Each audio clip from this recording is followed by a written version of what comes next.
Hello friends, welcome to our channel easy shorts of learning. आज का मेरा video issue of shares के अंदर ओवर सब्सक्रिप्शन के एग्जांपल के ऊपर बेस्ड है। सो फ्रेंड्स, यदि अभी तक आपने मेरा चैनल सब्सक्राइब नहीं करा, प्लीज सब्सक्राइब माय चैनल। और अकाउंटेंसी के मैंने अभी तक जितने भी वीडियोस बनाए हैं उनके वीडियो लिंक्स मैंने डिस्क्रिप्शन में शेयर करे हैं। So please go through it. Start करते हैं एग्जाम्पल से। A limited issued a prospectus for issue of 60,000 equity shares of ₹10 each at a premium of 2.5। अब यहाँ पे ए लिमिटेड ने 60,000 इक्विटी शेयर इशू करे हैं जिनकी फेस वैल्यू 10 रुपीज है एक शेयर की, 2.5 का प्रीमियम अमाउंट है। तो एक शेयर पे कंपनी इशूड प्राइस है कंपनी की 12.5 रुपीज। अब ये जो 12.5 रुपीज है ये कंपनी 3 इंस्टॉलमेंट में कलेक्ट कर रही है। एप्लीकेशन के टाइम पे 5 रुपए, अलॉटमेंट के टाइम पे 5 रुपए, इंक्लूडिंग प्रीमियम यानी 2.5 प्लस 2.5 प्रीमियम का, और फर्स्ट एंड फाइनल कॉल के टाइम पे 2.5 rupees. The issue was over subscribed. अब जितनी शेयर्स कंपनी ने इशू करे थे उससे ज्यादा एप्लीकेशंस आ गई, इसलिए कंपनी ने कैटेगरी वाइज 3 कैटेगरी बनाई शेयर होल्डर्स की। पहली कैटेगरी ए कैटेगरी, जहां पे शेयर होल्डर उन शेयर होल्डर्स को रखा गया जहां पे जिसने 100 शेयर से कम की एप्लीकेशंस लगाई थी, यानी 1 से लगाकर 100 शेयर्स की एप्लीकेशन लगाई थी। ऐसे शेयर्स थे 70,000 जिनको कंपनी ने अलॉट कर दिए 42,000 शेयर्स। दूसरी कैटेगरी में उन शेयर होल्डर्स को रखा गया जिसने 100 से ज्यादा और 500 से कम शेयर्स की एप्लीकेशन लगाई थी। मान लीजिए किसी ने 150 शेयर्स की एप्लीकेशन लगाई थी, किसी ने 250 शेयर्स की एप्लीकेशन लगाई थी। ऐसे 35,000 शेयर्स की एप्लीकेशन कंपनी को मिली और कंपनी ने अलॉट कर दिए 14,000 शेयर्स। थर्ड कैटेगरी में कंपनी ने उन शेयर होल्डर्स को रखा जिन्होंने 500 से ज्यादा शेयर्स की एप्लीकेशन दी थी। ऐसे शेयर्स थे 5,000 और कंपनी ने उन्हें अलॉट कर दिए 4,000 shares. Amount overpaid on application was adjusted towards sum due on allotment money. अब एप्लीकेशन एडजस्ट करने के बाद यदि कोई भी अमाउंट बच जाता है तो कंपनी की पॉलिसी के अकॉर्डिंग अपन उसको अलॉटमेंट में भी एडजस्ट कर सकते हैं। Surplus if any refunded to applicants, और उसके बाद भी अमाउंट बचता है तो कंपनी की पॉलिसी है वो पब्लिक को वापस से रिफंड कर देगी अमाउंट को। Shyam belong to category C, allotted 600 shares unable to pay call money. अब यहाँ पे एक शेयर होल्डर है श्याम जिसके पास 600 शेयर्स थे, उसने फर्स्ट एंड फाइनल कॉल का पेमेंट नहीं करा। दी शेयर्स वर फोरफिटेड, और उसके शेयर्स को कंपनी ने कैंसिल कर दिया, अमाउंट को फोरफिट कर दिया और दूसरे पर्सन को री इशू कर दिया at a price of 8 rupees per share fully paid up. इसका मतलब है 2 रुपीज का डिस्काउंट हो गया जिसको कंपनी शेयर फोरफीचर अकाउंट से कवर करेगी। Show general entries in the books of the company. अब अपन को ये क्वेश्चन करना है। सबसे पहले अपन क्वेश्चन की समरी समझ लेते हैं। कंपनी ने इशू करे थे 60,000 equity shares at the rate of 10 each, 2.5 का प्रीमियम था। एप्लीकेशन के टाइम पे कंपनी कॉल कर रही है 5 रुपीज, अलॉटमेंट के टाइम पे इंक्लूडिंग प्रीमियम 5 रुपीज और फर्स्ट एंड फाइनल कॉल के टाइम पे 2.5 रुपीज। एक शेयर होल्डर था श्याम जिसके पास 600 शेयर्स थे, उसने एप्लीकेशन मनी पे कर दिया, अलॉटमेंट मनी पे कर दिया और first and final call payment नहीं करा, और उसके बाद उसके शेयर्स को कंपनी ने फोरफिट कर दिया और रीइश्यू कर दिया at a price of 8 rupees per share के हिसाब से। कंपनी ने शेयर होल्डर्स को 3 कैटेगरी में बांट दिया। पहले वो शेयर होल्डर जिसने 100 शेयर्स से कम की एप्लीकेशन दी थी, ऐसे शेयर्स आए थे 70,000 और कंपनी ने उन्हें अलॉट कर दिए 42,000 शेयर्स। दूसरे वो शेयर होल्डर जिसने 100 से ज्यादा और 500 से कम शेयर्स की एप्लीकेशन दी थी, ऐसे शेयर्स की एप्लीकेशन थी 35,000 शेयर्स की जिनको कंपनी ने अलॉट कर दिए 14,000 शेयर्स। और थर्ड वो कैटेगरी जिसमें 500 से अबव एप्लीकेशंस आई थी शेयर्स की, ऐसे 5,000 शेयर्स की एप्लीकेशन थी और जिनको कंपनी ने 4,000 शेयर्स अलॉट कर दिए। अब सबसे पहले अपन एनालिटिकल टेबल बनाएंगे एप्लीकेशन मनी रिसीव करने की और डिस्ट्रीब्यूट करने की। तो यहाँ पे पहला कॉलम होता है शेयर्स अप्लाइड बाय पब्लिक, यानी पब्लिक ने कितने शेयर्स के लिए अप्लाई करा, ये कॉलम ए हो गया। नंबर बी होता है कॉलम शेयर्स अलॉटेड, यानी कंपनी ने उनमें से कितने शेयर्स अलॉट कर दिए, कॉलम बी हो गया। अब जब कंपनी एप्लीकेशंस लेती है तो उस टाइम पे एप्लीकेशन मनी देते हैं पब्लिक, तो इसलिए अपन मनी रिसीव्ड वाले कॉलम में अपन ए को मल्टीप्लाई करेंगे एप्लीकेशन मनी से 5 रुपीज। सबसे पहले कंपनी जितने शेयर्स अलॉट कर दिए उसमें एडजस्ट करती है एप्लीकेशन मनी को, तो यहाँ पे शेयर कैपिटल में एप्लीकेशन मनी ट्रांसफर हो जाएगा। नंबर ऑफ शेयर्स अलॉटेड को मल्टीप्लाई करेंगे एप्लीकेशन मनी 5 रुपीज से। अब यदि कोई भी अमाउंट बच जाता है तो सबसे पहले कंपनी अलॉटमेंट को एडजस्ट करेगी, तो अपन बी को मल्टीप्लाई करेंगे अलॉटमेंट मनी 5 रुपीज से, और उसके बाद भी यदि कोई अमाउंट बचता है तो कंपनी रिफंड कर देगी पब्लिक को। तो फर्स्ट कैटेगरी है यहाँ पे अपने पास 70,000 शेयर्स के एप्लीकेशंस पे कंपनी ने 42,000 शेयर्स अलॉट करे। तो यहाँ पे एप्लीकेशंस रिसीव हुई कंपनी को 70,000 और कंपनी ने अलॉट कर दिए 42,000 शेयर्स। अब मनी कितना रिसीव हुआ, 70,000 शेयर्स की एप्लीकेशन आई थी और एप्लीकेशन मनी 5 रुपीज था, तो कंपनी को रिसीव हो गए 3,50,000। अब यहाँ पे सबसे पहले कंपनी एप्लीकेशन मनी को ट्रांसफर करेगी शेयर कैपिटल अकाउंट में जितने शेयर्स कंपनी ने अलॉट करे हैं। तो यहाँ पे कंपनी ने अलॉट करे 42,000 शेयर्स और एप्लीकेशन मनी था 5 रुपीज, तो कंपनी ने ट्रांसफर कर दिया शेयर कैपिटल अकाउंट में 2,10,000 रुपीज। कंपनी ने रिसीव करा था 3,50,000, जिसमें से शेयर कैपिटल में कंपनी ने ट्रांसफर कर दिया 2,10,000। अब कंपनी के पास कितना अमाउंट बच गया, 1,40,000।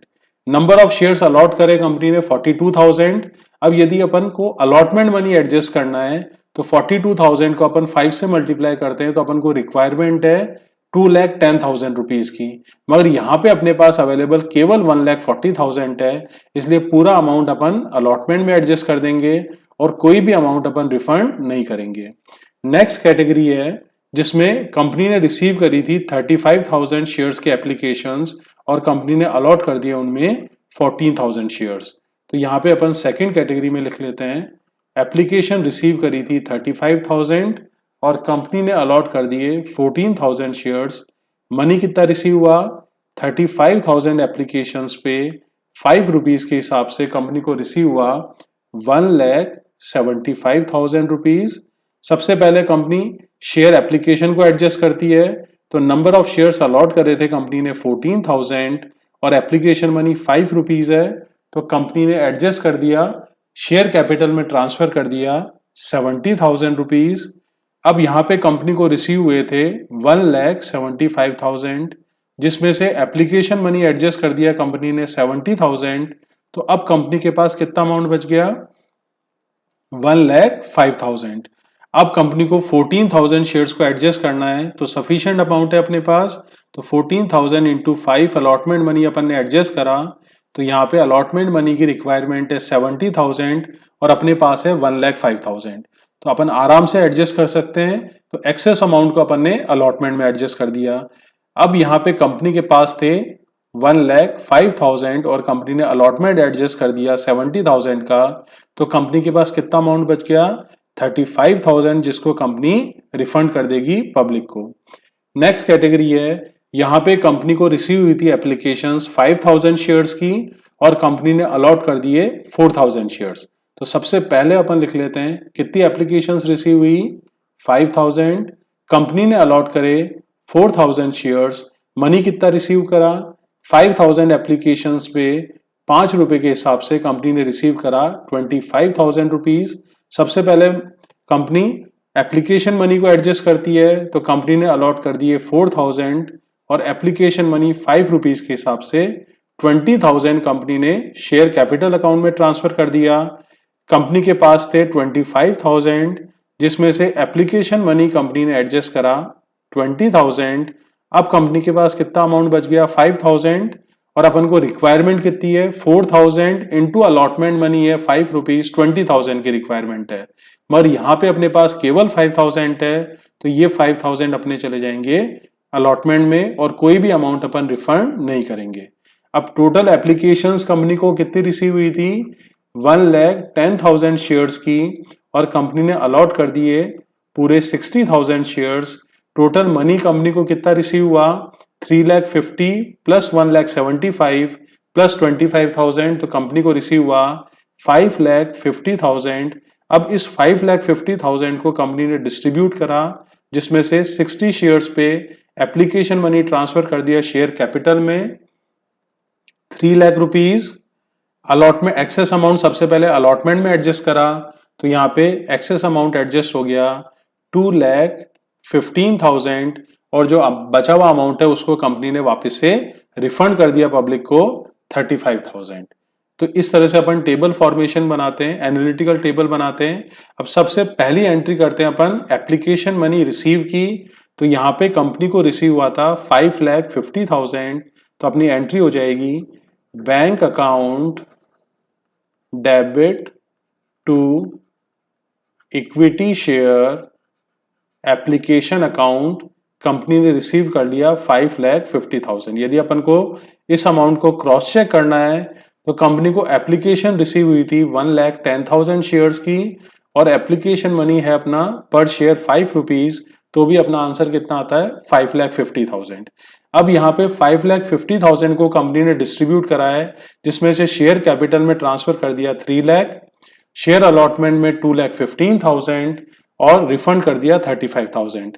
तो जब अपन ट्रांसफर करते हैं तो फर्स्ट एंट्री में अपन ने शेयर एप्लीकेशन अकाउंट को क्रेडिट करा है, तो ट्रांसफर करेंगे तो अपन डेबिट कर देंगे और अपनी एंट्री हो जाएगी equity share application account debit 5,50,000।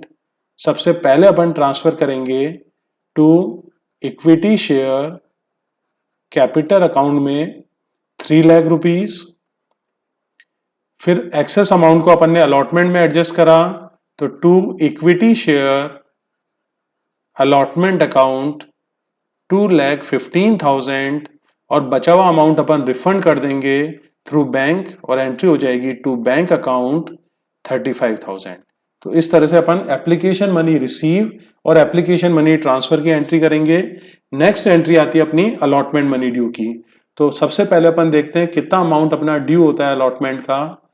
Number of shares अपने पास है 60,000 और अलॉटमेंट मनी अपना है 5 rupees per share including premium, तो यहाँ पे ड्यू हो रहा है अपने पास 3 लाख रुपीज, जिसमें से 2.5 अपना अलॉटमेंट का अमाउंट है और 2.5 प्रीमियम का। तो सबसे पहले अलॉटमेंट मनी ड्यू की एंट्री कर लेते हैं अपन।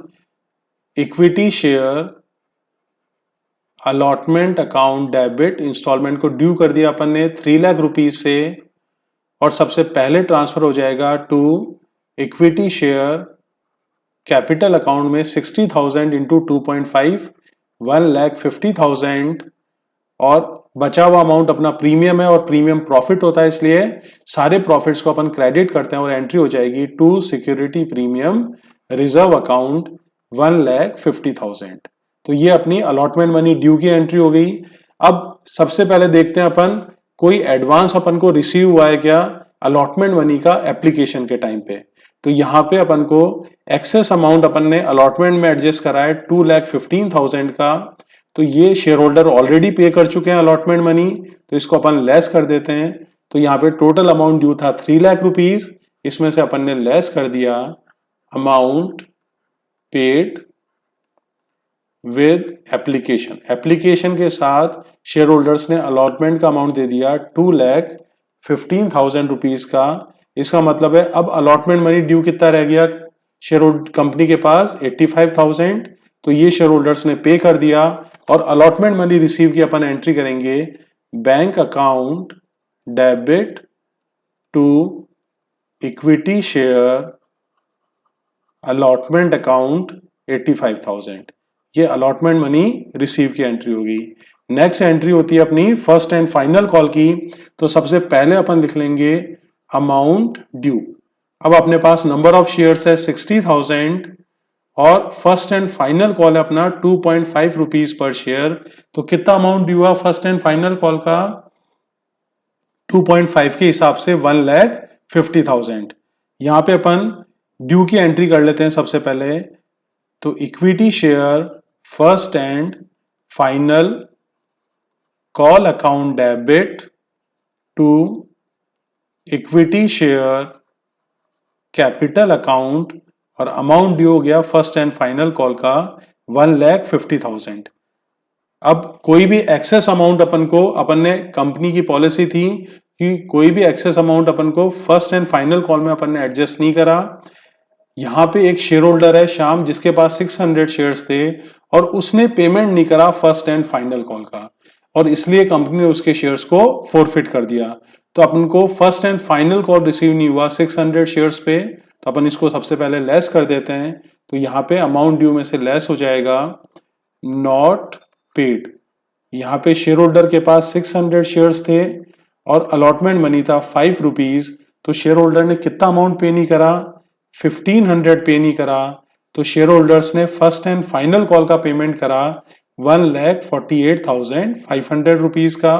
तो एंट्री हो जाएगी अपनी first and final call receive की bank account debit to equity share first and final call account 1,48,500 rupees. तो ये अपनी फर्स्ट एंड फाइनल कॉल की रिसीव की एंट्री हो गई। अब क्योंकि कंपनी की पॉलिसी थी, उसने प्रॉपर टाइम ड्यूरेशन देके शाम के शेयर्स को फोरफिट कर दिया। तो सबसे पहले अपन जब शेयर्स को फोरफिट करते हैं, कैंसिल करते हैं, तो अपन डेबिट करते हैं शेयर कैपिटल को कॉल्ड अप अमाउंट से। तो यहाँ पे 600 शेयर्स पे कंपनी ने पूरा अमाउंट कॉल कर दिया था 10 रुपीज के हिसाब से। तो अपना कॉल्ड अप अमाउंट हो गया 6,000। तो जब कंपनी शेयर्स को फोरफिट करती है तो इक्विटी शेयर कैपिटल अकाउंट को डेबिट करेगी। तो equity share capital account debit 6,000 rupees से। अब कंपनी सबसे पहले उस इंस्टॉलमेंट को क्रेडिट करती है जो शेयर होल्डर ने पे नहीं करी।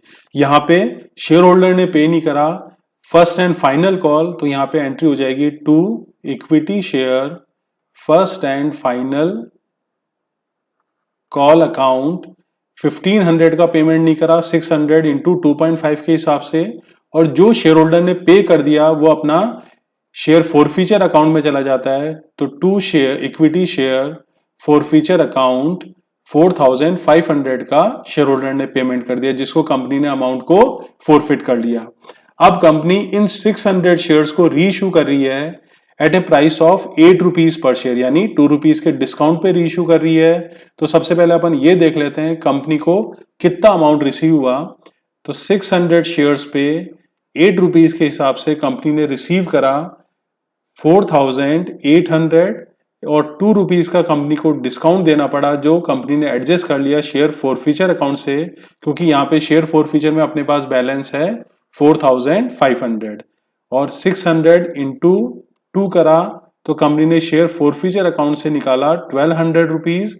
तो सबसे पहले एंट्री करेंगे अपन, कंपनी को रिसीव हुआ तो बैंक अकाउंट डेबिट 4,800, फिर जो 1,200 का बैलेंसिंग अमाउंट था, डिस्काउंट का लॉस था, वो शेयर फोरफीचर से अपन निकाल सकते हैं। तो यहाँ पे शेयर फोरफीचर का क्रेडिट बैलेंस है, जब अमाउंट निकालेंगे इसको डेबिट कर लेंगे और एंट्री हो जाएगी share forfeiture account debit 1,200 to equity share capital account. Company ने ये 600 शेयर्स दूसरे पर्सन को री इशू कर दिए।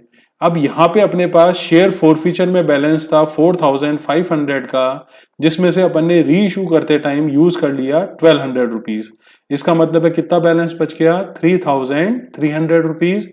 इसको अपन कैपिटल रिजर्व में कंपनी लास्ट में ट्रांसफर कर देती है और एंट्री हो जाती है अपनी share forfeiture account debit to capital reserve account 3,300 rupees. So friends, इस वीडियो में अपन ने देखा कि ओवर सब्सक्रिप्शन क्या होता है, और जब ओवर सब्सक्रिप्शन करते हैं तो अपन एनालिटिकल टेबल कैसे बनाते हैं और जनरल एंट्रीज कैसे करते हैं। यदि आपको मेरा वीडियो अच्छा लगा, please share this video and subscribe the channel. Thank you so much, have a nice day.